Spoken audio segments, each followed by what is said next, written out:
खुलुमबाय नायगिरिफोर दिनैनि गोदान मोनसे ब्लगाव नोंथांमोनखौ बयखौबो गोसो गोरबोजों फरायगोन लाहरनाय थाबाय आसा खालामो दिनैबानि भिडिअखौ जोबजासिम नायलांगोन होननानै थुदैफ्राय दिनैनि भिडिअखौ जागायलांनोसै आं खाथि फांनो नागिरदों आरोना बारजोंनो गुंग्रुं गांग्रां होनबाय थायो खाथियानो मर्निं ब्लगखौ स्टार्ट खालायलायबाय आरोना सनाफोर दुगैस्रां लोबस्रां खामानि मावस्रांजोबनानै दुगैस्रां लोबस्रां लाखांबाय एबार हिन्जावनि खामानियानो मासै सोरांबानो संनाय मोनाबानो संनाय संनोसैलाय आरोना सनाया उन्दुदों उन्दैया थुखैखांबाय आङो जि गोबाव गेलेबाय सानैखौबो थुखैखांनानै लाखांबाय एबार ओंखाम ओंख्रि संनायनि लाहार फाहार खालामसै फुथुबाय आङो सनाखौ उन्दुबाय सासेयानो मबाइल नायगासिनो नायलांबाय था सनाफोर दिनैबो अननानै भिडिअखौ जोबजासिम जायफ्रा डेलि ब्लग भिडिअ आंनि भिडिअखौ नायनो मोजां मोनो आरोना दसेबाबो टाइम होनानै नायदोलाय दा दिनै भिडिअनि गेजेरजों मा देखायलांनो हायो देखायनोसैलाय आरोना सनाफोर नायलांबाय था ओंख्रिया जेबो गैया टमेट' बाथोनल' खालायगोन ओमफ्राय दाउदै रुनोसै बिदिनो ओंखाम गुदुं गोथाव जानोसैलाय ओरै ओंखाम जानबाय नै टमेट' मोनखांबा दाउदै रुनोसै आंनि साबसक्राइबार आगैमोन आंखौ सोंहरदोंमोन आरोना आब' भिडिअनि गेजेरजों इउटुबनि पेमेन्टखौ बेसेबां मोनखो अननानै खोन्था होननानै बुंबाय थादोंमोन आरोना सनाफोर आगैमोन आङो दाबो मोनथ'वाखै आरोना इउटुबनि पेमेन्टखौ दासिमबो मोननो हाथ'वाखै मोनहांहां अबस्थायाव जानानै दं आरोना मोनसिगोन बारा गोबाव गैला जेला मोनगोन हेलाबा आं खोन्थाखागोन आरोना सनाफोर नोंसिनि थाखायनो मोननाय नोंसिनि थाखायनो नोंसिनि अननायनि थाखायसो मोनगोन नालाय थ' आङो खोन्थाखागोन आरोना सनाफोर मोनोबा इउटुबनि पेमेन्टखौ दाबो मोननो हाथ'वाखै गासिबो खामानिया अके जाजोब्बाय आरोना गासिबो खामानिफ्रा जाजोब्बाय आरोना गुगोल एडसेन्स आरिखौ एड खालायजोब्बाय बेंक एकाउन्ट आरिखौ होजोबखांबाय आरोना दा मोननोल' बाखिसै माला हाबो जेला हाबगोन हेलाबा खोन्थागोन आरोना सनाफोर दा आं भिडिअ लाबोबाय थालायलायासै आरोना गुगोल एडसेन्स आरि सफैनाय मानायफोरखौ बानानै लाबोसै आङो नोंस्रा गुमिया लाबोदो भिडिअ खालायनानै हो सफैनायखौ माबानायखौ भिडिअ खालाय होन्दोंमोन आरोना गुगोल एडसेन्स माबानायाव सफैबाबो भिडिअ खालाय आं खालायला होननानै खालायासै आरोना आङो नोंस्रा गुमिया खालायनो थिनबाय थादोंबा आं खालायासै थ' गासिबो बे एकाउन्ट होखांजोबखांबाय ओमफ्राय जेला हाबो हेलाबा खोन्थागोन आगैमोन मानो खोन्थायालासिनो थानो आरोना भिडिअनि गेजेरजों खोन्था होनानै गोबां आगैमोनानो आंनि साबसक्राइबारफोरा सोंहरबाय थादोंमोन नालाय इउटुबनि पेमेन्टखौ बेसेबां मोनखो मोनगोन ना मोनाखै मोनफेरगोन ना मोनफेराखै होननानै सोंहरनानै दिनै खोन्थानानै होनाय जाबाय आरोना आगैमोन मोनथ'वाखै आरोना मोननो हाथ'वाखै जेला मोनगोन हेलाबा खोन्थागोन आङो दा बेनोसै आंना फिसाया दखानाव थांदोंमोन नै दावदै लायनो थांदोंमोन आंना फिसाया देरबाय बिमानो दावदै रोगाननानै होफैयो आथिङा ओमफ्राय मानो बिदि आथिङा मानो बबे गेलेनानै फैनाय बायदि हाद्रि गोजा बिदि थाबायो सोरबा मोसौ थाबायनाय बायदि दावदै लायनांनायनि दाय जादों दखानाव थांनो बाथारदोंमोन बेसोरा दखानाव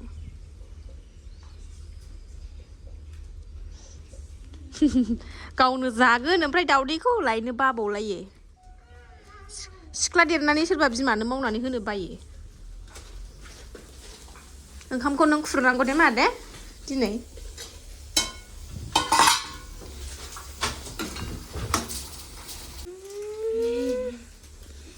दावदै दैब्रैल'खौनो फ्रिजआव दोनबाय मा चक्लेट बेलाय गाजिबफारि चक्लेटखौ लाबोनानै फ्रिजआव सोनानै दा दोनफैखा टमेट' बाथोना नै मोनबाय आंना सामब्राम बिलाइ होनानै लाबाय एसे न'आवनो दङमोन नालाय सामब्राम बिलाइखौनो होबाय आं दुन्दिया गैया दावदै दैसे बिमा फिसा जानोसै सनाफोर नै ओंख्रिया जेबो गैया टमेट' बाथोन दावदै दैसे रुनाय ओमफ्रायो नै सामब्राम बिलाइ एसे सामब्राम गोजा एसे बानलु बाथोन जानोसैलाय गोथावनो माबा जि उन्दुनो ओंखारबाय थाग्रा जादों आमाय मोन्दों ना मादोंथाय फिथोबसो गाननांसिगोन उन्दुनो ओंखारबाय थाग्रा जादों बोरैबा मेगनानो मोसेबनोल' लुबैयो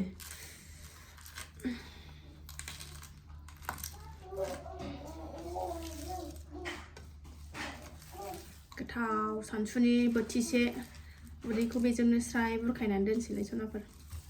बाजाराव थांनो बादों बिरादनो ओंखारनो गनाय स्कुल गैथ'वा नालाय दा ओंखारनो गनाय आरोना जाय स्कुल खुलिबाथाय गैला थांबाय थादोलाय 3 तारिख एप्रिल खुलिसिगोन एप्रिल 3 तारिखनिफ्राय स्कुला दंथ'बावो एसे गोबाव बन्द'आनो जाय स्कुल खुलिबाथाय रेस्टआनो गैलालाय आरोना थांलाय फैलाय थ' जानोसै सनाफोर अननानै नायदोलाय दिनैबो आंनि जानायनि भिडिअखौ जायफ्रा नायनो मोजां मोनो आरोना गुदुंथार ओंखामा कुचिया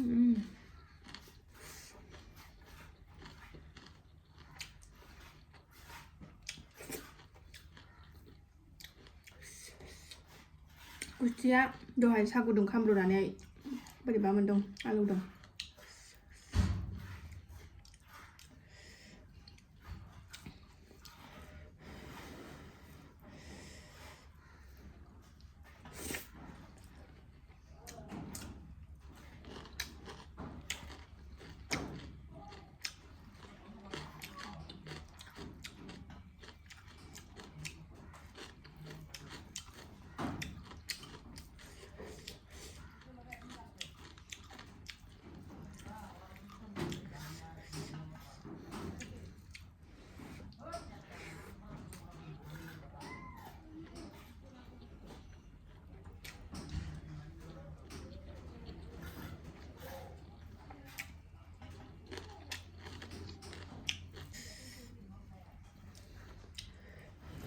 ओंखामा गुदुंथार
जा गोथाव जाखांबाय सनाफोर आखाइ सुनानै लागोन नि